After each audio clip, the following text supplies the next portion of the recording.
Rolle's theorem के बाद अब हम आते हैं मीन वैल्यू थ्योरम पर। ये क्या कहती है?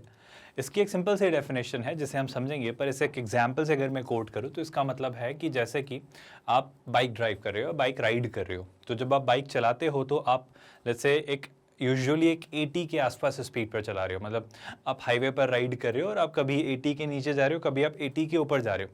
तो ऑफ कोर्स जैसे मैंने पूरी जर्नी ट्रैवल की और मैंने देखा कि मैंने टोटल कितनी डिस्टेंस ट्रैवल की, और उस टोटल डिस्टेंस को टोटल टाइम से अगर मैंने डिवाइड किया तो मुझे अपनी एक एवरेज स्पीड पता चलेगी, जो लेट्स से कोइंसिडेंटली निकल कर आती है 80 किलोमीटर पर आवर। मतलब मैंने जो टोटल जर्नी की और टोटल टाइम से उसे डिवाइड किया, टोटल ड्यूरेशन से डिवाइड किया टोटल डिस्टेंस को, तो मुझे पता चला कि मैं हर घंटे 80 किलोमीटर ट्रैवल कर रहा था ऑन एन एवरेज। ये मेरी एवरेज स्पीड है। इसका ये मतलब भी तो रहा होगा कि बीच में कहीं कहीं मैंने 80 की स्पीड को टच किया होगा। मतलब मेरी 80 kilometre per hour average speed का मतलब क्या है कि टोटल जर्नी को मैंने पर घंटे 80 किलोमीटर के एवरेज से ट्रैवल किया है। अब इसका मतलब ये कि मेरी स्पीड ऑफ कोर्स 80 स्टैटिक या कांस्टेंट थोड़ी रही होगी। कभी मैं 80 से कम पे चलाऊंगा, कभी 80 से ज़्यादा, कभी कभी 80 पर भी चलाऊंगा। तो ऑफ कोर्स अगर मेरी ओवरऑल जर्नी की एवरेज स्पीड है 80, तो बीच में कहीं ना कहीं मैंने 80 टच किया होगा। आप मेरी बात सुन रहे हो क्या? अगर आप ये बात समझ रहे हो तो यही बात आज जो हमारी बेस्ड है किस पर? मीन वैल्यू थ्योरम पर। फंक्शन के कॉन्टेक्स्ट से, डेरिवेटिव के कॉन्टेक्स्ट से इसका क्या मतलब होता है, इसे हम एक्सप्लोर करेंगे आज के अपने इसी लेक्चर में। जैसे रोल्स थ्योरम पढ़ा, अब हम मीन वैल्यू थ्योरम पढ़ेंगे, लैंग्राट्स मीन वैल्यू थ्योरम, ऐसे करके हर एक चीज़ का एक डिस्कशन करते चलेंगे। आपकी किस प्रिपरेशन के तहत? IIT JEE मेंस और JEE एडवांस मैथमेटिक्स की। आई होप आपको पता है कि आपको ये बिल्कुल फ्री ऑफ कॉस्ट करवाया जा रहा है, क्योंकि हम एक 100% free of cost quality online education platform है, जो कि हम हैं किंडरगार्टन से 12th स्टैंडर्ड तक। इस प्रिपरेशन में हमने कोऑर्डिनेट ज्योमेट्री, कैलकुलस पढ़ रहे हैं, कोऑर्डिनेट खत्म हो चुका है। इसके बाद आपका वैक्टर्स इन 3 डायमेंशनल ज्योमेट्री, अलजेब्रा और ट्रिगो बाकी रहेगा। कंसेप्ट पढ़ना, उसे एग्जाम्पल्स और इलस्ट्रेशन से कंसोलिडेट करना, फिर असाइनमेंट क्वेश्चंस देना ताकि आपकी प्रैक्टिस हो, एंड देन JEE एडवांस्ड के PYQs करना उस चैप्टर के, ताकि आपको यकीन हो कि स्क्रैच से, बिल्कुल बेसिक से हम JEE एडवांस लेवल तक की तैयारी कैसे कर रहे हैं। इस प्रिपरेशन को अगर हम देखें तो आप हमारे नोट्स, PDFs और ई-बुक्स भी डाउनलोड कर सकते हैं। इसके लिए आपको इस वीडियो के डिस्क्रिप्शन में दिए गए लिंक गेट नोट्स पर क्लिक करना होगा। देखिए, पढ़िए जरा क्या क्या लिखकर वो दे रहा है। मीन वैल्यू थ्योरम कहती है कि for a given section of a smooth curve, for a given section of smooth curve, जैसे मैं इसको थोड़ा विजुअलाइज भी करवाता हूँ चलता हूँ। जैसे कि आपके पास ये रहा, मान लो क्या, y एक्सिस, और लेट्स से ये रहा आपका क्या, x एक्सिस, है ना। एक कर्व है, एक स्मूथ कर्व है। स्मूथ कर्व के थ्रू वही कहना चाह रहे हैं कि आपका जो कर्व है वो डिफरेंशिएबल और कंटिन्यूस रहे। बस हम तो इसी में खुश रहते हैं सर जीवन में, है ना, बस यहाँ पर कोई परेशानी ना आए। तो ये एक आपका given section of smooth curve है, जिसमें ये एक पॉइंट है x, और मान लेते हैं ये कोई पॉइंट रहा होगा, लेट्स से क्या, मतलब ये पॉइंट रहा होगा a और एक पॉइंट रहा होगा क्या, b। आप ये बात सुन रहे हो क्या? अब देखना, ये जो गिवन सेक्शन है, कहाँ से, x की वैल्यू a से x की वैल्यू b तक, इस सेक्शन के दरमियान वो क्या कह रहा है? There is a point on the section at which the derivative of the curve is equal to the average derivative of the section. इसका मतलब आप प्लीज समझने की कोशिश करना। इस सेक्शन का मुझे एवरेज डेरिवेटिव बताओ। तो एवरेज डेरिवेटिव क्या कहेगा सर? जैसे मैं ए से बी वाले सेक्शन की बात कर रहा हूं, मतलब मैं इस सेक्शन की बात कर रहा हूं। अगर आप मेरी बात नोटिस कर रहे हो तो इस सेक्शन की कोई परेशानी तो नहीं है। इस सेक्शन में अगर मैं देखूं तो ए से बी तक का एवरेज डेरिवेटिव क्या होगा? सर एवरेज डेरिवेटिव मतलब मैं ए और बी आपके जो एक्सट्रीम पॉइंट्स हैं उन पर देख ले रहा हूँ। बिल्कुल, मैंने यहाँ देखा, तो मैंने इन एक्सट्रीम पॉइंट्स पर देखा, तो मैंने क्या देखा सर? ए और बी पर अगर मैंने इसका एवरेज डेरिवेटिव निकाला तो ये हमारा अपना टोटल एवरेज डेरिवेटिव आ रहा है कि ओवरऑल हर पॉइंट का डेरिवेटिव निकाल कर आप जब निकालेंगे तो कंक्लूजन ये होगा कि एक्सट्रीम्स पर ये जो दोनों पॉइंट्स आपने चुन लिए, इन दोनों पॉइंट से पास होते हुए आपने टेंजेंट ड्रॉ कर दी। ये आपका क्या रहा? Average derivative. अब ये जो एवरेज डेरिवेटिव आया है ना आपका, ये जो एवरेज डेरिवेटिव आया है, ये इस कर्व में कहीं ना कहीं किसी ना किसी पॉइंट पर भी आपका डेरिवेटिव रहा होगा। आपको दिखा जो मैंने कहा? आई होप हमने कोई नई विशेष बात नहीं की, हमने वो किया जो ज्योमेट्री ने हमने सिखाया और मैंने चीज़ें फॉलो की। मैं जो कहना चाह रहा हूँ उस बात को प्लीज़ समझने की कोशिश करो। मैं फिर से समझाता हूँ, ध्यान से नोटिस करिएगा। आपके कर्व का जो एवरेज डेरिवेटिव होता है, जो कर्व का एवरेज डेरिवेटिव होता है पूरे सेक्शन का, वो कहीं ना कहीं किसी मोमेंट के, कहीं ना कहीं किसी मोमेंट के इक्वल होता है। और डेरिवेटिव का मतलब क्या? स्लोप। मतलब मैं ये कहना चाह रहा हूँ जो कर्व का एवरेज डेरिवेटिव आ रहा है, जो कि मैं क्या कह रहा हूँ, उसके इनिशियल पॉइंट और उसके फाइनल पॉइंट को मिलाकर अगर मैं देखूँ तो मुझे एवरेज डेरिवेटिव मिल रहा है। आप देखो ना एवरेज डेरिवेटिव क्या होगा, जैसे अगर ये पॉइंट है तो इस पॉइंट को आप क्या कहोगे, इसे आप कहोगे a comma F of A. I hope आप समझ रहे हो। इस पॉइंट को आप क्या कहोगे, इसे कहोगे आप b comma F of B. कोई परेशानी तो नहीं है जो मैंने कहा इस बात को समझने में। ये आपके पॉइंट हो गए a comma F of A और b comma F of B.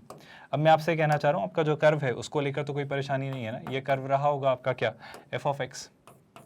अब मैं आपसे बस इतनी सी बात कहना चाह रहा हूँ कि इस कर्व में कहीं ना कहीं एक पॉइंट आएगा, ऑफ कोर्स a से b के बीच में ही आएगा, जहां पर क्या खास बात आप देखेंगे, जहां पर एक खास बात आप ऑब्जर्व करेंगे जो कि ये होगी कि उस वैल्यू पर, ऑफ कोर्स ये वैल्यू मैंने क्या कह ली, c, वहां पर अगर मैंने इस कर्व का डेरिवेटिव निकाला, यानी मैंने क्या निकाला, f डैश c, अगर मैंने इस कर्व का डेरिवेटिव निकाला f डैश c, तो f डैश c क्या है आप बताओ। Sir f dash c is nothing but इस लाइन की स्लोप। आप सुन रहे हो क्या? और ध्यान से सुनना, मुझे एक बात बताओ, क्या आप मुझे इस लाइन की स्लोप बता सकते हो, यह वाली लाइन की स्लोप, y2 माइनस y1, यानी कितना, fb माइनस fa। अच्छा, अपॉन में कितना, x2 माइनस x1, यानी कितना, b माइनस a। तो शैलाई से ये लाइन और ये लाइन पैरेलल हैं, और ये दोनों लाइंस पैरेलल्स हैं, तो इनकी स्लोप्स क्या होंगी, इनकी स्लोप होंगी सेम।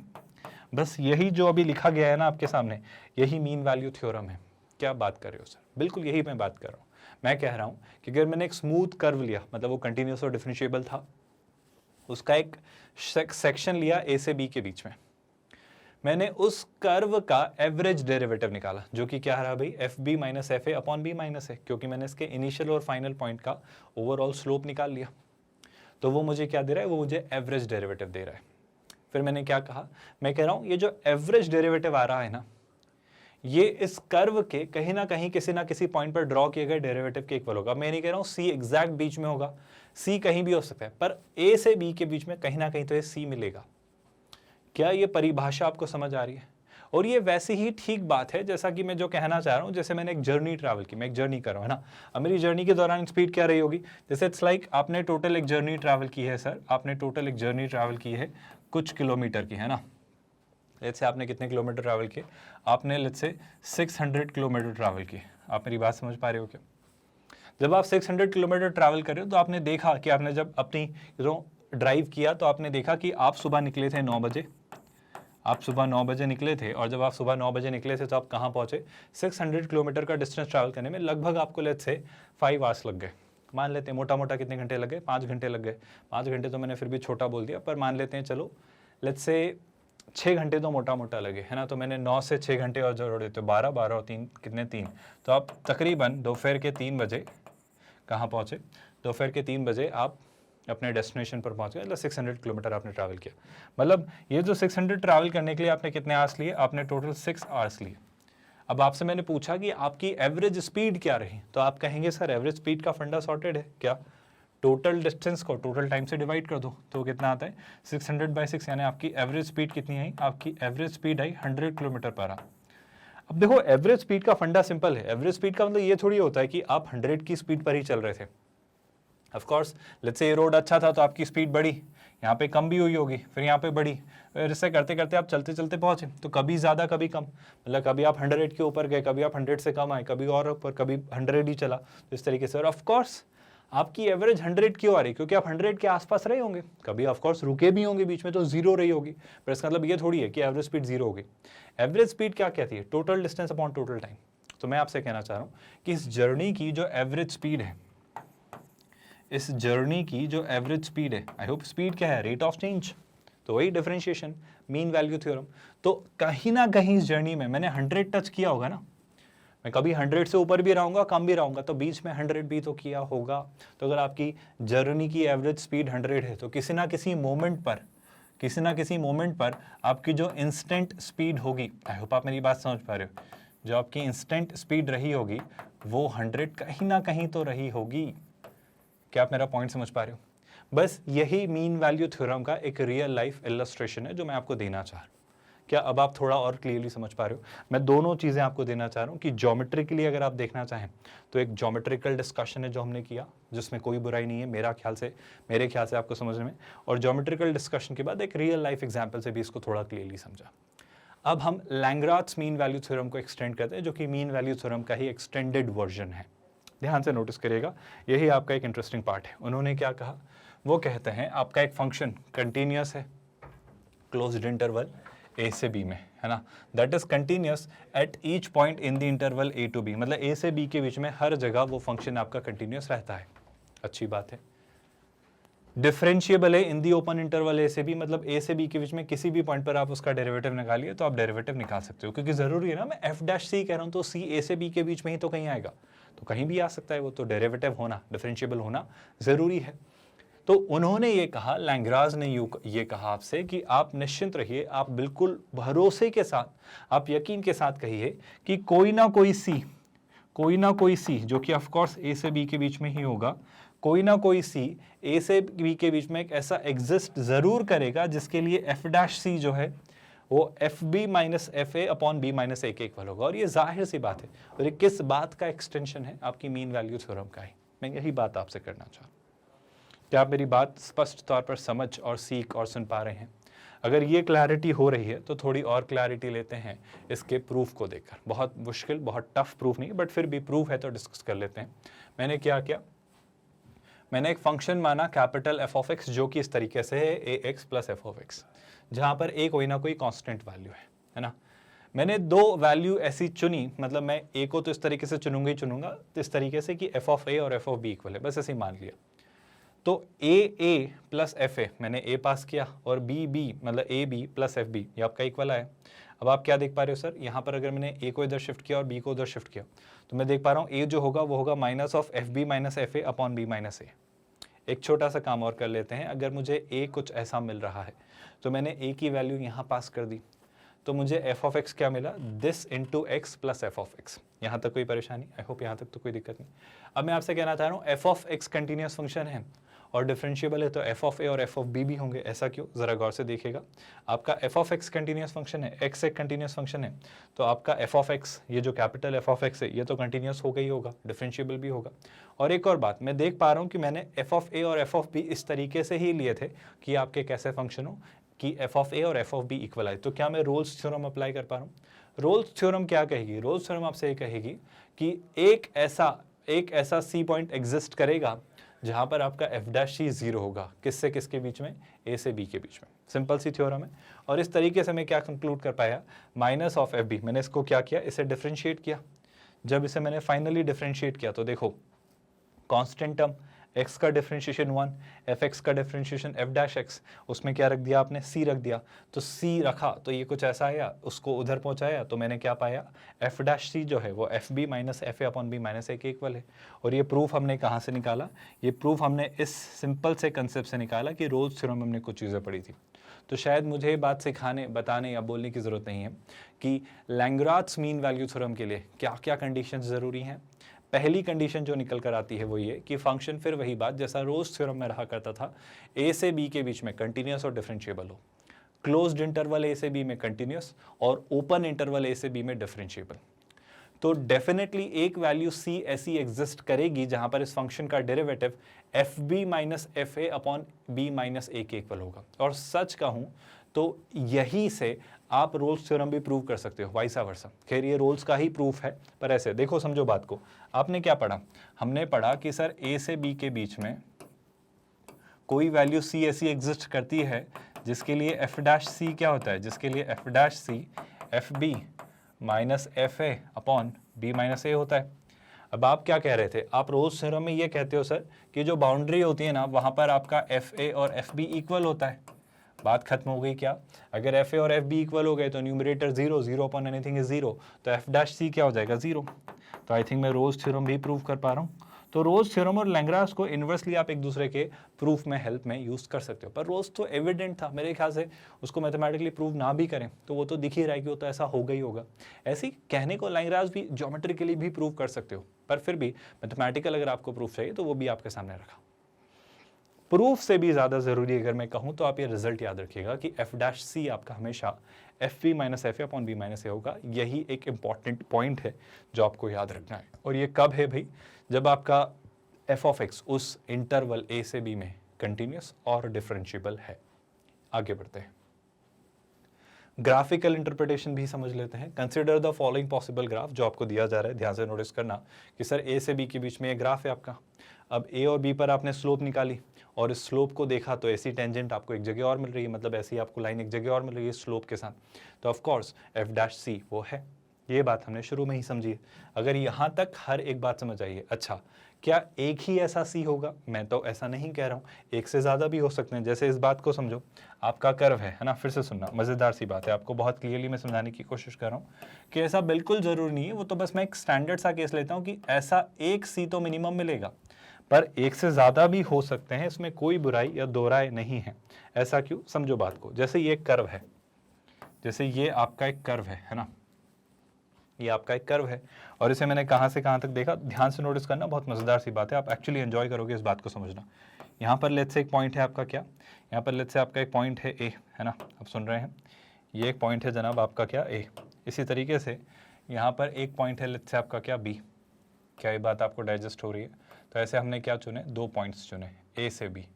अब अगर मैंने ये ए और बी चुने तो क्या इन पर, इनको मिलाने वाली लाइन की आप मुझे स्लोप बता सकते हो? तो सर ये पॉइंट से अगर मैंने ढूंढी तो ये पॉइंट तक की एक लाइन है मेरे पास, बिल्कुल है।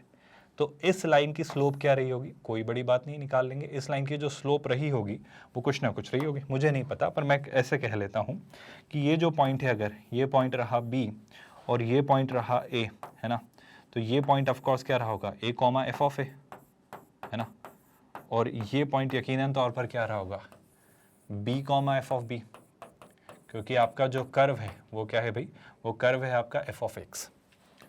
अब आप कहना क्या चाह रहे हो? मैं आपसे बस इतनी सी बात कहना चाह रहा हूँ, ध्यान से नोटिस करिएगा कि क्या मैं यहाँ पर इस कर्व के, ये जो कर्व आपने बनाया है, इस कर्व के पैरेलल और भी कई सारी लाइंस ढूंढ पा रहा हूँ? तो मैं कह रहा हूँ देखो, एक तो आपको यहाँ मिली क्या? अच्छा, और ढूंढते हैं, क्या आपको एक लाइन यहाँ मिली? आई होप आपको मिल रही है। अच्छा, और कहीं भी मिल सकती है क्या? कोशिश करो, मिल जाएंगी शायद, देखो ज़रा ध्यान से। एक मुझे यहाँ भी मिल रही है, अगर आप मेरी बात से सहमत हो तो मुझे कुछ ऐसी टेंजेंट्स मिली है। देखो मैंने थोड़ा छोटा कर देता हूँ ताकि आपको दिखें ध्यान से, इससे मैंने घुमा दिया है, I am really sorry for that. मैं इस पॉइंट को हटा देता हूँ। अब मेरा बस पॉइंट समझने की कोशिश करना। अब ध्यान से नोटिस करो, मैंने कुछ पॉइंट्स ढूंढे। कौन कौन से पॉइंट्स? ज़रा ध्यान से देखिएगा। एक पॉइंट तो आपको ये मिला, ज़रा गौर से देखिएगा, एक पॉइंट तो आपको ये मिला, आई होप आपको दिख रहा है। इसी तरीके से एक पॉइंट आपको यहाँ मिला, आई होप आप देख पा रहे हो, और इसी तरीके से एक पॉइंट आपको यहाँ मिला। आई होप कंफ्यूजिंग नहीं है चीज़ें, और आप देख पा रहे हो कि मैं जो कहना चाह रहा हूँ उस बात का मतलब क्या है। ज़रा गौर से नोटिस करिएगा, आप बहुत कंफर्टेबली चीज़ें देख पाएंगे, है ना। एक एक करके पॉइंट समझते हैं। जैसे एक पॉइंट ये रहा था आपका, जिसे अगर एक्सटेंड किया जाए तो यहाँ तक मैं लाना चाह रहा हूँ ताकि मैं वो पॉइंट दिखा पाऊँ कि वो पॉइंट एग्जैक्टली कहाँ आकर आपका मैच हो रहा है। यहाँ से देखिएगा। और इसी तरीके से अगर इस पॉइंट पर बात की जाए तो ये पॉइंट आपका यहाँ पर है। मैं इन तीन पॉइंट्स पर आपको चीज़ें दिखाना चाह रहा हूँ कि ये जो तीन पॉइंट्स हैं ये कौन से खास पॉइंट्स हैं। देखो, ये अगर पॉइंट मैंने कहा C1 है, ये पॉइंट अगर मैंने कहा C2 है, और ये पॉइंट मैंने कहा C3 है, तो सोच के देखो, जो C1 पर हमने टेंजेंट ड्रॉ की है, जो मैंने C2 पर टेंजेंट ड्रॉ की है, जो मैंने C3 पर टेंजेंट ड्रॉ की है, क्या ये तीनों टेंजेंट्स पैरेलल हैं इस लाइन के, जो हमने ए और बी को मिलाने वाली लाइन को लेकर टेंजेंट, या टेंजेंट तो नहीं कहूँगा, एक स्ट्रेट लाइन ड्रॉ की थी। सही बोल रहा हूँ क्या? आई होप आप मेरी बात से सहमत हैं। मतलब मैं आपसे फिर वही बात कहना चाह रहा हूँ कि आप निकालें, आप क्या निकालें, एफ डैश एक्स, उसमें एक्स की जगह C1 रख दें, या उसमें एक्स की जगह C2 रख दें, या फिर उसमें एक्स की जगह C3 रख दें। जब आप ये तीनों वैल्यूज़ रखेंगे तो आप पाएंगे कि ये जो वैल्यू है ये कैसी आ रही है, ये आपकी आ रही है F B minus F A upon कितना, अपॉन बी माइनस ए। क्या आप देख पा रहे हो ये कैसी वैल्यू आ रही है, F B minus F A upon B minus A. क्यों? क्योंकि ये वही बात है ना, y2 minus y1 upon x2 minus x1। क्या आप देख पा रहे हो, ऐसा ज़रूरी नहीं है कि एक ही वैल्यू मिलेगी जहां ऐसा होगा। चांसेस हैं कि एक तो मिलेगी, एक से ज़्यादा भी हो सकती है। इट्स लाइक 100 किलोमीटर आपने एक ही बार थोड़ी चलाई होगी, कहीं और बीच में भी चला ली होगी, एक से ज़्यादा बार आप चला सकते हो, पर कम से कम एक बार तो चलाई होगी। क्या थोड़ा बहुत क्लियरली आप देख पा रहे हो कि लैंग्राट्स मीन वैल्यू थ्योरम एग्जैक्टली क्या कहती है? अगर चीज़ें क्लियर हो चली हैं तो यही सारी बातें यहाँ पर लिखी गई हैं। आई थिंक अब आप चीज़ें समझ पा रहे हो कंफर्टेबली कि क्या सारी बातें वो हैं। लैंग्राट्स मीन वैल्यू थ्योरम की एक और फॉर्म जो होती है उसे थोड़ा समझ लेते हैं, ध्यान से नोटिस करना। अगर एक फंक्शन है एफ ऑफ एक्स जो कि कंटिन्यूअस है एक closed interval a comma a plus H में, ए से थोड़ा आगे हम गए, a comma a plus H में, डिफरेंशिएबल है उस ओपन इंटरवल में a comma a plus H में, तो कहना चाह रहा है वहां पर एक कोई ना कोई ऐसी वैल्यू एग्जिस्ट करती है। There exist a value theta, उसने अपने कंसिडरेशन के लिए क्या मान लिया, उसने एक वैल्यू मान ली है थीटा, जो कि कहां से कहां तक है, जो कि 0 से 1 के बीच है। इस तरीके से प्लीज ध्यान से सुनना, that F of A plus H जो है आपका, वो F of A plus H times F dash A plus theta H के इक्वल है। सर ये तो बहुत अजीब और बहुत कॉम्प्लिकेटेड और बहुत ही कॉम्प्लेक्स सी बात आपने कह दी, ये तो हमारे बिल्कुल भी समझ नहीं आ रही कि एग्जैक्टली आप कहना क्या चाह रहे हो। मैं दोनों तीनों बातें आपको समझाता हूँ। लैंग्राट्स मीन वैल्यू थ्योरम का ये फॉर्म भी हम कई सारे क्वेश्चंस में यूज करेंगे, पर इसका मतलब क्या है, इसका प्रूफ क्या है, ये क्या है, इसे कैसे यूज करना है, थोड़ी क्लैरिटी हमें चाहिए, तो एक एक करके समझते हैं। पहली बात, कंटिन्यूअस है। जैसा हम पढ़ते थे ए से बी में, इस बार बी की जगह क्या आ गया है, ए प्लस एच, तो ए तो ए है, बस बी की जगह मैंने क्या देखा, ए प्लस एच। फिर हम कहते थे डिफरेंशिएबल है, डिफरेंशिएबिलिटी भी हम वो ए से बी में देखते थे ओपन इंटरवल, पर फिर वही बात बी की जगह क्या आ गया है, ए प्लस एच। तो हमने क्या पढ़ा था सर, हमने ये पढ़ा था there exist at least one value theta. अब थीटा जो कह रहा है वो 0 से 1 के बीच ले रहा है, ऐसा क्यों ले रहा है वो समझना, आप सारी बातें छोड़ो। आपको लैंग्राट्स की मीन वैल्यू थ्योरम क्या कहती थी कि सर एक सी ऐसा एग्जिस्ट करता है ए से बी के बीच में, एक ऐसा सी एग्जिस्ट करता है किससे किसके बीच में, ए से बी के बीच में, कि एफ डैश सी जो होगा वो कैसा होगा, वो F B minus F A upon B minus A के इक्वल होगा, जहां पे मैं जानता था कि एफ ऑफ एक्स आपका कैसा कंटिन्यूअस और डिफरेंशिएबल फंक्शन है। मैं इसी से इस बात को एक्सटेंड करके थोड़ा दिखाना चाह रहा हूं कि ये भी वही बात है। अब सुनना, बस एक छोटा सा नया पार्ट जो आ रहा है वो क्या आ रहा है, एक थीटा उन्होंने लिया, जो कि कहां से कहां था, कि 0 से 1 के बीच में। अब उन्होंने क्या कहा, उन्होंने कहा F of A plus H is equal to F of A plus H F dash A plus theta. सारी बातें छोड़ो, ऐसे सोचो, एफ ऑफ ए को इधर ला सकता हूं क्या, तो मैं ऐसा लिख सकता हूं क्या, H times F dash A plus theta H जो है विल बी इक्वल टू कितना, will be equal to F of A plus H minus F of A. Please ध्यान से सुनते जाइएगा, हम इसी बात पर आएंगे अगर आप थोड़ा सा पेशेंस के साथ चीजें देखें तो। बस उसने बात घुमा कर लिख दी, अगर आप थोड़ा सा देख पा रहे हैं तो। अब क्या, मैं h को डिनोमिनेटर में शिफ्ट करता हूं, तो मैं आपसे कहना चाह रहा हूं F dash A plus theta H, F dash A plus theta H जो है वो क्या आ रहा है, वो आपका आ रहा है F of A plus H minus F of A divided by A plus H minus A. इस h को मैं यहाँ ला रहा हूँ, इस h को उठा के यहाँ लाए, तो क्या इस h को मैं ऐसा लिख सकता हूँ अगर आपकी अनुमति हो तो, a प्लस एच माइनस ए। ऐसा क्यों किया, क्या आपको नजर आया? आई होप आपको लैंग्राट्स मीन वैल्यू थ्योरम अप्लाई होती हुई दिख रही है। अब देखो ना, ये वही बात है, ये जो बात है ये यही तो बात है, आप समझो। बस थीटा h लगाने से क्या हुआ वो समझाने की कोशिश करता हूँ। देखो एफ ऑफ ए और F of A plus H में थोड़ा सा एक क्लियर विजुअलाइजेशन आपको देने की कोशिश करूं, अगर आप मेरी बात माने तो। ये रहा होगा वाई एक्सिस, ये रहा होगा एक्स एक्सिस। प्लीज गौर से सुनना, बहुत अच्छे से समझोगे आप बात को और क्लियर हो जाएगा। मैं थोड़ा जूम इन करके बता रहा हूँ, ये एक वैल्यू रही होगी ए, बिल्कुल रही होगी, और ये एक वैल्यू रही होगी एच। आप सुन रहे हो क्या, I am really sorry, A plus H है ना।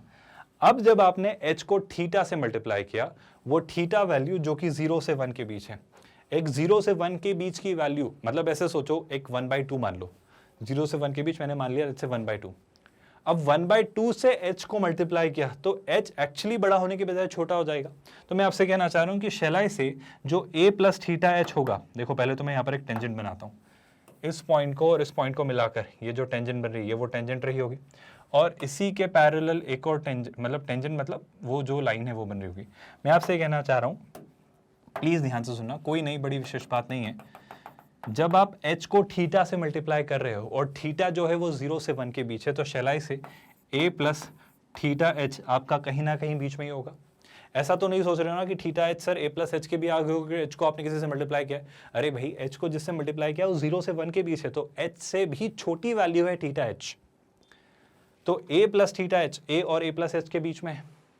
तो शायद मुझे कुछ कहने की जरूरत नहीं है, ये बात आपको खुद कॉमन सेंस पर बेस्ड लग रही होगी कि सर देखो ना आप ध्यान से, लैंग्राज मीन वैल्यू थ्योरम के अकॉर्डिंग a और a प्लस एच के बीच में एक वैल्यू एग्जिस्ट करती है a प्लस थीटा एच, जहां पर मैं देख पा रहा हूं कि a और a प्लस एच वाले पॉइंट्स पर ड्रॉ की गई, अगर मैं इनकी ये निकालूं क्या आपकी टेंजेंट, तो उसी के उस मतलब एक लाइन ड्रॉ करूं तो उसी के पैरेलल एक टेंजेंट मुझे मिल रही है। मतलब मैं आपसे कहना चाह रहा हूं F dash, of course continuous और डिफरेंशिएबल है ये फंक्शन, तो मैं आपसे कहना चाह रहा हूं एफ डैश कहां पर, a प्लस थीटा एच पर, F dash a plus theta H पर क्या मिल रहा है लैंग्राज मीन वैल्यू थ्योरम के अकॉर्डिंग, वो मिलेगा आपको f of a plus H minus F of a divided by कितना, divided by a plus H minus a, यानी h। कोई परेशानी? और इसी को घुमा फिरा कर वापस आप लिखना चाहें तो आप अरे आराम से ये वाला एक्सप्रेशन बनाइए, क्या f of a plus H is equal to f of a plus h times f dash a plus theta h। Are you all comfortable जो मैं कहना है समझाना चाह रहा हूँ? इसका मैथमेटिकल प्रूफ भी आप देख सकते हो कि मैथमेटिकली इसे कैसे प्रूव किया जाता है, ज़रा वो भी समझ लेते हैं। पर मेरा यकीन है ग्राफिकली चीज़ें आपको आसान लगती हैं और ग्राफिकली आप देख पाते हो कि सर दिख ही रहा है, मतलब क्यों प्रूव करना है, मतलब समझ ही आ रहा है ऐसा होगा, बिल्कुल होगा। पर फिर भी अगर समझना है तो मैथमेटिकली भी देख लेते हैं। ध्यान से सुनना, उसने क्या किया, उसने पहली बात तो वही जो मैं कहना चाह रहा हूँ कि a प्लस एच की जगह b रख दिया, मतलब उल्टा b की जगह a प्लस एच रख दिया, तो आपकी जो एक्सप्रेशन बन गया वो बन गया f dash C F B minus F A upon B minus A. तो कितना हो गया f of a plus H minus F of A upon H.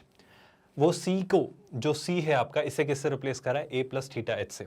अब आप कहते हो सर c जो होना चाहिए वो a और b के बीच में होना चाहिए। अरे जो f डैश c जो आप लेते हो तो उसमें c को आप क्या कहते हो, c जो होना चाहिए वो a और b के बीच होना चाहिए। तो मैं c को क्या ले रहा हूँ, b को हमने रिप्लेस किया a प्लस एच से, तो मैंने c को a और b के बीच में लिया, यानी a और a प्लस एच के बीच में। अब मैंने c को इस तरीके से लिया, सुनिएगा ध्यान से, कि a प्लस थीटा एच उसे माना। जब मैंने उसे ऐसा माना तो सर आप कैसे कह सकते हो कि ये वैल्यू इससे छोटी है और इससे बड़ी है? वो इसलिए मैं कह रहा हूँ क्योंकि थीटा जो है आपका वो कहाँ से कहाँ तक है, वो आपका 0 से 1 के बीच में। तो अगर 0 से 1 की कोई बीच वैल्यू है तो उसको जब h से आप मल्टीप्लाई करोगे तो वो एक्चुअली h से एक छोटी वैल्यू आपको देगा, जैसे 1/3, 1/5, 1/6, तो उल्टा और छोटा हो जाएगा, h/6, h/5, h/3, h/2। आप समझ रहे हो? तो इस तरीके से ये वैल्यू इसके और इसके बीच लाई करेंगे। और अगर ये बात आपको डाइजेस्ट हो गई है ना, अगर ये बात आपको डाइजेस्ट हो गई है, उसने क्या कहा, a plus theta H, a और a प्लस एच के बीच है, a कैंसिल, तो थीटा एच आपका 0 और h के बीच आ गया, बस यही बात है। तो इस तरीके से हम ये कंक्लूड कर पाए कि f dash of a plus theta H आपका f of a plus H minus f of a upon h के इक्वल होगा। यहाँ से हम ये कंक्लूजन निकाल पाए, इस बात का याद रखना, f of a plus H जो है आपका h times f dash a plus theta H minus f of a के इक्वल होगा। कोई परेशानी? मतलब फिर से h times f dash a plus theta H plus f of a आपका f of a plus H के इक्वल होगा, जो कंक्लूजन हमें यहाँ दिया जा रहा है। और इस पूरी प्रक्रिया में मैं एक क्रूशियल सी बात जान पा रहा हूँ कि जो थीटा है सर आपका वो 0 और 1 के बीच में रहे तो मेरी जीवन की कहानी सारी सुलझी हुई रहेगी। क्या ये बातें आपको समझ आई? चलो, अगर यहाँ तक चीज़ें क्लियर हैं तो एक काम करते हैं, एक क्वेश्चन के थ्रू पूरी क्लैरिटी बिल्ड करते हैं। क्वेश्चन में क्या लिखा है ज़रा वो समझ लो भाई। क्वेश्चन में लिखा है f जो है वो -5 से r में डिफाइंड है और वो एक डिफरेंशिएबल फंक्शन है। अब अगर वो डिफरेंशिएबल है तो कंटिन्यूस तो रहा ही होगा। अच्छा, f डैश x जो है वो डज नॉट वैनिश एनीवेयर। इस बात में बहुत दम है साहब, अगर आप बात सुन पा रहे हो तो। f डैश x कहीं वैनिश नहीं होता है, मतलब f डैश x कहीं भी 0 नहीं होता है, इस बात का ये मतलब है। सुना आपने? आपको प्रूव करना है कि f ऑफ -5 f ऑफ 5 के इक्वल नहीं है। मेरा यकीन करिए ये दिख रहा है कि ऐसा होगा, क्योंकि ऐसा होगा। अगर आपको नहीं समझ आ रही है मेरी बात तो सारी बातें छोड़ो, आप बताओ लैंग्राज मीन वैल्यू थ्योरम क्या कहती है? सर ये जो फंक्शन है मैं इसे समझाने की कोशिश करता हूँ कि -5 से 5 के बीच में, जैसे कि ये वैल्यू है लेट्स से -5 और ये आई एम रियली सॉरी, मैंने -5 x एक्सिस की पॉजिटिव साइड पर ले लिया, उसे अगर बहुत प्रिसाइजली एक्यूरेटली आप बनाएं तो वो इस तरफ बनेगा, है ना। तो सही ही बनाते हैं ताकि आपको कोई कन्फ्यूजन ना हो। ये आपका वाई एक्सेस, ये आपका एक्स एक्सेस, है ना। और लेट्स से ये आपका कर्व है। कर्व को थोड़ा और ऐसा बना लेता हूँ ताकि मैं आपको दिखा पाऊँ, है ना। जैसे कि मान लो ये आपका पॉइंट है -5। वैसे तो ये सब करने की ज़रूरत नहीं है, बट फिर भी आपको और बेहतर तरीके से समझ आए इसलिए पूरी कहानी में गढ़ रहा हूँ। बताओ, -5 से 5 के बीच में वो डिफरेंशिएबल है? बिल्कुल है।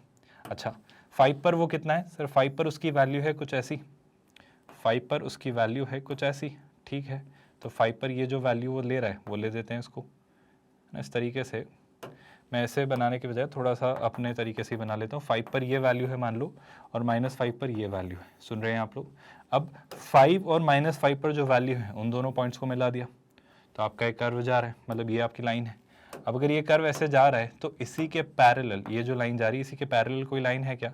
बिल्कुल है, क्योंकि आपका f ऑफ x -5 से 5 के बीच डिफरेंशिएबल था। तो ये सारी कहानी रही होगी। तो कोई ना कोई पॉइंट ऐसा आ रहा होगा, कोई ना कोई ऐसा पॉइंट आ रहा होगा जहां पर आपका कर्व f' दे रहा होगा। मतलब आई होप आपको बात समझ आ रही है। ये क्या वैल्यू है? c, जो कि -5 से 5 के बीच में। मैं पहले तो ये कह देना चाह रहा हूँ कि जो आपका f' है, जो आपका f' है वो कितना होगा भाई सर? वो होगा आपका f of 5 minus f of -5 divided by कितना? 5 माइनस 5। कोई परेशानी तो नहीं है? अब मुझसे क्या कहा गया? मुझसे ये कहा गया कि f(x) कहीं भी, f(x) का डेरिवेटिव f'(x) कहीं भी वैनिश नहीं होता है।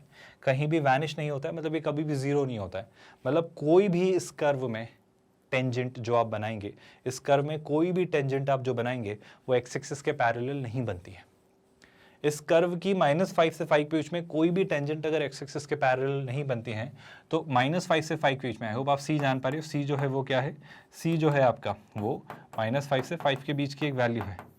मतलब -5 से 5 की किसी भी बीच की वैल्यू के लिए f' जो है आपका वो ज़ीरो नहीं होगा। मतलब ये ज़ीरो नहीं होगा, मतलब इसका न्यूमरेटर ज़ीरो नहीं होगा। मतलब f of 5 minus f of -5 आपका ज़ीरो नहीं होगा। मतलब क्या मैं कह सकता हूँ f ऑफ 5 और आपका f ऑफ -5 इक्वल नहीं होगा? और क्या इस बात को ऐसे प्रूव करने की ज़रूरत थी? ये दिख नहीं रहा था क्या कि सर अगर ये इक्वल हो जाता तो f' ज़ीरो हो जाता, तो उस चक्कर में आपका f ऑफ x वैनिश हो जाता, सॉरी f' वैनिश हो जाता। और अगर f' को वैनिश होने से बचाना है तो ये तो इंश्योर करना ही पड़ेगा। तो ये तो बड़ी कॉमन सेंस पर बेस्ड बात है और मैं इसे ग्राफिकली ही प्रूव कर सकता हूँ इतनी बातें लिखे बिना। और सच कहूँ तो एक क्वेश्चन पढ़कर ही आपको दिख जाना चाहिए कि ऐसा तो होगा। ये एक क्वेश्चन नहीं, एक सिंपल सी बात है जो वो आपसे पूछ रहा है। मेरे ख्याल से एक आसान सा क्वेश्चन जिससे हम चीज़ें देख पा रहे हैं कि एग्जैक्टली करना क्या है। कोई नई कोई विशेष बात तो नहीं, बस आपको ये समझाने की कोशिश की जा रही है कि लैग्रांज मीन वैल्यू थ्योरम को कैसे आप सोच सकते हो। यहाँ तक अगर क्लैरिटी है बहुत बेसिक्स एग्जाम्पल के साथ, तो थोड़ा आगे बढ़ते हैं, थोड़ा अपना लेवल अपग्रेड करते हैं और एक और क्वेश्चन देखते हैं। ज़रा गौर से नोटिस करिएगा चीज़ें क्या है। देखो, f जो है वो एक डिफरेंशिएबल फंक्शन है। जब जब मुझसे कोई कहता है डिफरेंशिएबल, मेरे जीवन की समस्याएं दूर हो जाती हैं, क्योंकि कंटिन्यूस तो होगा। फॉर ऑल x, बहुत खुशी की बात। f ऑफ 1 उसने कहा -2 है, और f' जो है वो हमेशा आपका 2 या 2 से बड़ा है। f' जो है वो आपका 2 या 2 से बड़ा है। अगेन फॉर ऑल x, है ना, जो x आपके कहाँ से कहाँ तक है? 1 से 6 के बीच में। तो आपको f ऑफ 6 कहाँ से कहाँ तक रहा होगा ये निकालना है। मैं फिर से क्या Lagrange mean value theorem use कर सकता हूँ? कैसे सर? आप एक बात बताओ, सिंपल सी बात बताओ, f' जो है कहाँ से कहाँ तक? x जब है आपका, सुनना ध्यान से, मैंने ये जाना कि सर f ऑफ x जो है आपका वो एक कंटिन्यूस और डिफरेंशिएबल फंक्शन है x की सारी वैल्यूज़ के लिए, है ना, जो कि कहाँ से कहाँ तक है? लेट्स से 1 से 6 होंगी सारी रियल वैल्यूज़ के लिए, पर 1 से 6 तक तो हो गई होगा। अब अगर ये कंटिन्यूस है, डिफरेंशिएबल है, तो इस पर LMVT लग जाएगी, बस इतना ही काफ़ी है। तो LMVT क्या कहेगा? LMVT कहेगा कि 1 से 6 के बीच में कोई ना कोई एक वैल्यू ऐसी एग्जिस्ट करेगी, 1 से 6 के बीच में कोई ना कोई ऐसी एक वैल्यू एग्जिस्ट करेगी, है ना, c एक ऐसा एग्जिस्ट करेगा जो कि कहाँ से कहाँ तक होगा? 1 से 6 के बीच में, जिसके लिए जो f' होगा, जिसके लिए जो f' होगा वो होगा कितना? f of 6 minus f of 1 upon 6 minus 1, that will be 5। क्या मैं डायरेक्टली लिख लूँ? मुझसे ये कहा गया सर कि आपका f' x की हर एक वैल्यू के लिए 2 या 2 से बड़ा है, तो f' भी 2 या 2 से बड़ा होगा। यानी ये एक्सप्रेशन 2 या 2 से बड़ा होगा। क्या आप इस बात से एग्री करते हो? मतलब मैं ये कंक्लूड कर पाया जनाब कि आपका f of 6 minus f of 1, do I know the value of f of 1? f of 1 is -2 divided by कितना 5 will be greater than equal to 2. What does that imply? 5 into 2 10. So f of 6 is greater than equal to 10 minus 2, that's 8. And I don't think that I need to tell you anything else. I clearly need not tell you anything else. ये इतने आसान से simple से question हैं, पर क्या इस question को पढ़ के हमें ये बात स्ट्राइक कर जाएगी कि एक LMVT पर बेस्ड सिंपल सा एक सॉर्टेड सा सुलझा हुआ सा क्वेश्चन है? बहुत मुश्किलें तो आप फेस नहीं कर रहे हो इन क्वेश्चंस को अप्रोच करने में, इन क्वेश्चंस का अंदाज़ा लगाने में कि इन्हें कैसे सोचना है। मैं अभी महज बहुत साधारण से एग्जाम्पल्स के साथ आपके ब्रेन में LMVT फीड करने की कोशिश कर रहा हूँ कि एग्जैक्टली होती क्या है। अगर आपने ये अंदाज़ा लगा लिया तो जैसे हमने रोल्स थ्योरम को समझने के बाद उसके एप्लीकेशन से अंडरस्टैंडिंग बिल्ड की थी, LMVT के भी हम अच्छे लेवल के क्वेश्चंस करेंगे जो कि ऑफकोर्स आपके IIT JEE मेंस या JEE एडवांस पूछता है। पर पहले आपको LMVT ब्रेन में डाइजेस्ट हो रहा है क्या? अगर ये एक अपना स्पेस बना लेता है अच्छे से आपके दिमाग में कि हाँ चीज़ें ऐसी हो रही हैं, तो मैं इसके भी एप्लीकेशंस पर बात करूंगा। अगर ये क्वेश्चन क्लियर हुआ तो चलिए नेक्स्ट क्वेश्चन पर मूव करते हैं। एक और अच्छा क्वेश्चन, ज़रा पढ़िए वो क्या लिख रहा है। वो कह रहा है fx और gx आपके कैसे फंक्शन है, डिफरेंशिएबल। देखिए जब मैं आपके लिए स्क्रीन से हटता हूँ तो मैं चाहता हूँ कि आप क्वेश्चन ट्राई करें, आप खुद से ट्राई करें, है ना। ये दिखाया ही इसलिए जाता है कि आप स्क्रीन पॉज करें और एटलीस्ट मेरे ट्राई करवाने से पहले एक बार ट्राई करें, और ये आपकी इस प्रोसेस का हिस्सा होना चाहिए। जब भी हम किसी कंसेप्ट की थ्योरी पढ़ें तो आप असाइनमेंट क्वेश्चंस का वेट मत करिए, आप रुकिए, और जब आपको एग्जाम्पल्स और इलस्ट्रेशंस ही करवाए जा रहे हैं ना, तो एक डिसेंट अमाउंट ऑफ टाइम हर क्वेश्चन को डिवोट करिए। बेशक मैं करवा रहा हूं, पर मेरे करवाने से पहले आप भी ट्राई करिए। और ये ज़रूरी है इस एग्ज़ाम को क्रैक करने के लिए कि आपके अंदर प्रॉब्लम सॉल्विंग हैबिट्स बिल्ड हों। आप क्वेश्चंस देकर उन्हें सॉल्व करने के लिए जूझें, उनसे लड़ें, उनसे स्ट्राइव करें। यही यहाँ पर समझाने की कोशिश की जा रही है। तो ज़रा इस क्वेश्चन को देखिए। I will try and explain this question, फिर ऑफ कोर्स मैं थोड़ी हिंट दूंगा और फिर हम इसे साथ में डिस्कस करेंगे, जो हम हर क्वेश्चन के लिए करते हैं। एक फंक्शन है a से b में जिसमें f of x और g of x जो है वो डिफरेंशिएबल है। अब फिर से वही बात, जब जब जीवन में मुझे कोई कह देता है कि ये आपके कैसे फंक्शन है डिफरेंशिएबल, तो कंटिन्यूस तो रहे होंगे, तो मुझे LMVT और रोल्स यूज़ करने के लिए लिबर्टी मिल गई। एक्सीलेंट, है ना। और कहाँ से कहाँ तक, a से b में, अच्छी बात है। फिर क्या, कंटिन्यूस भी है, वो तो होना ही था जब डिफरेंशिएबल है। तो g of x कहीं भी जीरो नहीं है a से b के बीच में, इस बात को याद रखना, इस बात को याद रखना कि g of x कहीं भी नहीं है जीरो a से b के बीच में। अच्छी बात है सर। आपको प्रूव करना है जनाब, आपको प्रूव करना है कि ये जो एक्सप्रेशन है, क्या लिखा हुआ है, क्या लिखा हुआ है, GAFB minus FAGB upon GC F' minus FC G' जो कि इक्वल होगा इस एक्सप्रेशन के फॉर एटलीस्ट 1C जो कि है A से B के बीच में, जो कि A से B के बीच में। अब अगर थोड़ा इसे ध्यान से देखा जाए, अगर इसे थोड़ा ध्यान से देखा जाए, इसे थोड़ा सिंप्लीफाई किया जाए, इसे थोड़ा क्रैक किया जाए, तो आप ये क्रैक कर पाओगे कि सर ये ना मुझे किसी ना किसी फंक्शन की डेरिवेटिव जैसा लग रहा है, पर किस फंक्शन के डेरिवेटिव जैसा वो सोचना मेरे लिए थोड़ा मुश्किल हो रहा है। तो एक एक करके स्टेप बाय स्टेप ट्राई करते हैं कि इसे थोड़ा सिंप्लीफाई कर सकते हैं क्या, इसे थोड़ा सोच सकते हैं क्या। ध्यान से सुनना। उसने ऑफ कोर्स आपको चीज़ें सीधे सीधे तो देनी नहीं है, तो वो तो आपको घुमा कर ही देगा चीज़, ताकि आप थोड़ा कंफ्यूज रहें। और अक्सर स्टूडेंट बस इसे देखकर ही घबरा कर छोड़ देते हैं। ये यकीनन तौर पर एक टफ क्वेश्चन नहीं है, पर आप बस इस एक्सप्रेशन को देखकर डर जाते हो। मैं कहता हूँ ज़रा ऐसे देखो, GC F' FC G' बीच में नेगेटिव साइन, और यहाँ दिखा GC का स्क्वायर, कुछ तो क्लिक कर रहा होगा। देखो ना आप, ध्यान से देखना। न्यूमरेटर चलो ऐसे छोड़ो, न्यूमरेटर डिनोमिनेटर का डिफरेंशिएशन, नेगेटिव साइन की चिंता मत करो, उसको हम रिजॉल्व कर लेंगे। न्यूमरेटर का differentiation, denominator as it is, numerator as it is, denominator का डिफरेंशिएशन और डिनोमिनेटर का स्क्वायर। कुछ याद आ रहा है? मैं बाकी चीज़ें आपसे देखने को नहीं कह रहा हूँ, मैं बस आपसे कह रहा हूँ इसे और इसे देख लो, बात खत्म हो जाएगी और बात बन जाएगी कि इस क्वेश्चन को कैसे सोचना है। क्या बात समझ आई? चलो ट्राई करते हैं, ध्यान से नोटिस करो। मैं आपसे कह रहा हूँ बस इसे और इसे लिखो, बाकी चीज़ों को एडजस्ट करके क्रैक कर लेंगे। देखो इसको रिप्लेस करता हूँ, मैं इसे यहाँ लिखता हूँ, इस वाले पार्ट को उठा के यहाँ लाए, तो ये कितना हो जा रहा है, ये हो जा रहा है आपका GC, ध्यान से देखिएगा, इंटू कितना F', बहुत ध्यान से नोटिस करिएगा, माइनस कितना, माइनस FC और आपका G'। ये बात समझ आई क्या? इस वाले पार्ट को उठा के यहाँ रखा और ये वाला पार्ट तो है ही वहाँ, यानी डिनोमिनेटर में क्या है, डिनोमिनेटर में है जी सी, आई एम रियली सॉरी, जी सी का क्या, होल स्क्वायर। गौर से सुनिएगा। सिमिलरली एक छोटा सा काम, इसे यहीं रखा और इसे यहाँ डिनोमिनेटर मिला है, तो ये क्या है, जी ए एफ बी, ये कितना है, G A dot F B minus कितना, F A G B, this is F A G B. और अगर डिनोमिनेटर में देखा जाए, है ना, हमने इसे यहाँ लाए और इसे यहाँ ला रहा हूँ, तो कितना हो रहा है, बी माइनस ए टाइम्स जी ए जी बी। ठीक है, तो ये लिखा है कितना, जी ए डॉट जी बी। अब अगर मैं आपसे पूछूं एक सिंपल सा एक्सप्रेशन आप परफॉर्म करिए, क्या करिए, ध्यान से देखो, एक छोटा सा पार्ट यहाँ पर ध्यान से नोटिस करना, इसे अभी कुछ नहीं करा, इसे यहीं छोड़ो, आप इसे देखो, क्या आपको नहीं दिख रहा कि अगर मैं न्यूमरेटर और डिनोमिनेटर दोनों को G A by G B, sorry G A dot G B से डिवाइड करूँ, तो देखो जैसे ही यहाँ जी ए इंटू जी बी आएगा तो जी ए कैंसिल हो जाएगा, तो ये क्या बचेगा, F B upon G B. ये कितना बचेगा, ये बचेगा F B upon G B. I hope आप सुन रहे हो। सिमिलरली यहाँ भी जी ए जी बी से डिवाइड किया तो जी बी कैंसिल, तो बचेगा एफ ए अपॉन जी ए। तो कितना होगा भाई, ये हो जाएगा आपका F A upon G A, this will be F of A upon G of A. And of course denominator में जी ए जी बी से डिवाइड किया तो ये वाला part as it is will get cancel. So this is how things are going to look like. Of course ये B minus में थोड़ा और स्पष्ट लिख देता हूँ, ये लिखा बी माइनस ए।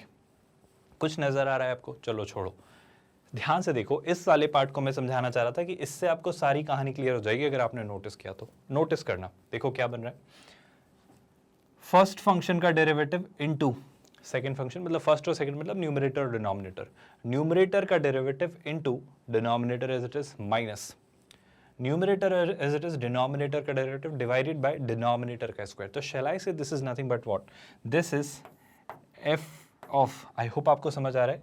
अगर मेरे पास एक एक्सप्रेशन होता, कौन सा, F of X upon G of X, please ध्यान से सुनिएगा, F of X upon G of X, और अगर मैं इसका डेरिवेटिव निकालता, कहाँ पर, x की वैल्यू c पर।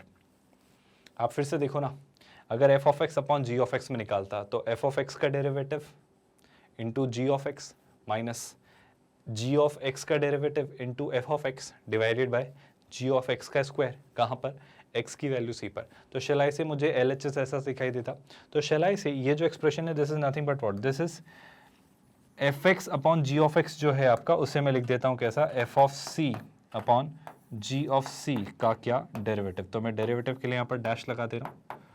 और अगर राइट हैंड साइड पर देखा जाए तो आप कुछ देख पा रहे हो क्या, आप कुछ देख पा रहे हो क्या, सर देखो ना, ये तो ऐसा कैसा लिखा है, कितना, F B upon G B minus कितना, F A upon G A, the whole expression is divided by what, divided by B minus A. I think मुझे अब शायद कुछ कहने की जरूरत नहीं, अगर आपको स्ट्राइक कर रही है अपनी लैंग्राट्स मीन वैल्यू थ्योरम, मतलब ये प्रूव ही हो गया है, तो मुझे कुछ शायद दिखाने या कहने की जरूरत नहीं है ना। देखो ना आप, एफ ऑफ एक्स कहाँ पर, बी पर, एफ ऑफ एक्स कहाँ पर, ए पर, divided by B minus A. I hope आपको दिख रहा है, एफ बी माइनस, मतलब अगर मैं ऐसे समझूं, देखो ध्यान से, अगर मैं आपसे कह दूं, जैसे आपको कन्फ्यूजन अगर हो रहा हो, तो F of X upon G of X को मैं कहता हूँ let's say phi of x. तो अब देखो ना, ये क्या है, phi B minus phi A divided by B minus A, और यहाँ पर ये क्या लिखा हुआ है, ये लिखा है फाई एक्स का डेरिवेटिव एक्स की वैल्यू सी पर, यानी फाई डैश सी। तो अगर ये मैं देख पा रहा हूँ तो ये क्लियर सी लैंग्राट्स मीन वैल्यू थ्योरम मुझे लगती हुई दिख रही है। तो अब जब वो मुझसे पूछ रहा था कि आपको प्रूव करना था ये कुछ फॉर एटलीस्ट वन सी, तो मेरे ख्याल से ये तो होता ही है। तो जो आपने लिखा था वो तो एविडेंट सी बात है, ये तो है सर, ये तो लैंग्राट्स मीन वैल्यू थ्योरम का एक्सप्रेशन लिखा है, अगर आप गौर से देखें तो। बस उसने थोड़ा घुमाकर लिखा, अगर उसमें सिंप्लीफाई किया तो ये रहा। और ये तो तय है ना, अगर मैं मान लूँ एक function let's say phi X, तो फाई एक्स एक कैसा फंक्शन है, फाई एक्स आपका F of X upon G of X है। एफ ऑफ एक्स आपका कंटिन्यूस और डिफरेंशिएबल है, जी ऑफ एक्स भी आपका कंटिन्यूस और डिफरेंशिएबल है। और दूसरी बात, जी ऑफ एक्स आपका जीरो है नहीं, तो जाहिर सी बात है कि आपका फाई एक्स भी एक कंटिन्यूस और डिफरेंशिएबल फंक्शन होगा। अभी अगर कंटिन्यूस और डिफरेंशिएबल फंक्शन है ए से बी में, तो कोई ना कोई सी एग्जिस्ट करेगा जहां पर phi dash C phi B minus phi A upon B minus A के इक्वल होगा। तो मुझे इसमें क्या प्रूव करना है, ये तो दिख ही रहा है, ये तो होगा। क्या आप मेरी बात से सहमत हैं? And I hope you have gotten the clarity कि कैसे लैंग्राट्स मीन वैल्यू थ्योरम को सोचना है। क्या सर इस तरीके से क्वेश्चन आएंगे? बिल्कुल भी नहीं। तो ये क्यों करवाए? ताकि आपको मैं समझा पाऊँ कि लैंग्राज मीन वैल्यू थ्योरम कैसे बिहेव या वर्क करती है, एक्चुअली क्या होता है, इनइक्वालिटीज को कैसे प्रूव करते हैं, और कई अलग अलग वैरायटी और कैटेगरी के questions Lagrange mean value theorem से बनते हैं। उन्हें हम डिस्कस करेंगे अब आने वाले लेक्चर्स यानी सेशंस यानी वीडियोस के दौरान। आई होप आप ये बात भली भांति जानते हो कि आपको इन सारी क्लासेस, इन सारे लेक्चर्स, इन सारे वीडियोस के थ्रू IIT JEE मेंस और JEE एडवांस मैथमेटिक्स के लिए प्रिपेयर किया जा रहा है। Coordinate geometry, calculus, vectors in 3 dimensional geometry, algebra और ट्रिग्नोमेट्री, इस तरीके से आपका पूरा फ्लो डिसाइड हुआ है। कंसेप्ट करना, एग्जाम्पल्स और इलस्ट्रेशन से उसे कंसोलिडेट करना, असाइनमेंट क्वेश्चंस करके उनकी प्रैक्टिस आपको करवाना ताकि आप एक्सपर्टाइज डेवलप करें, एक अच्छी कमांड बिल्ड करें, एंड देन चैप्टर के सारे कंसेप्ट हो जाने के बाद उससे पूछे गए JEE एडवांस्ड के सारे प्रीवियस ईयर्स क्वेश्चंस करना, ये हमारे पैटर्न का हिस्सा रहा है। इस तैयारी में सबसे खास, सबसे विशेष, सबसे ज़रूरी बात कि हम एक 100% free of cost quality online education platform हैं किंडरगार्टन से 12th स्टैंडर्ड तक। आप हमारे नोट्स, PDFs और ई-बुक्स भी डाउनलोड कर सकते हैं। इसके लिए आपको इस वीडियो के डिस्क्रिप्शन में दिए गए लिंक गेट नोट्स पर क्लिक करना होगा। With that let's call it today here. ख्याल रखिए अपना। Thank you so much for watching this video.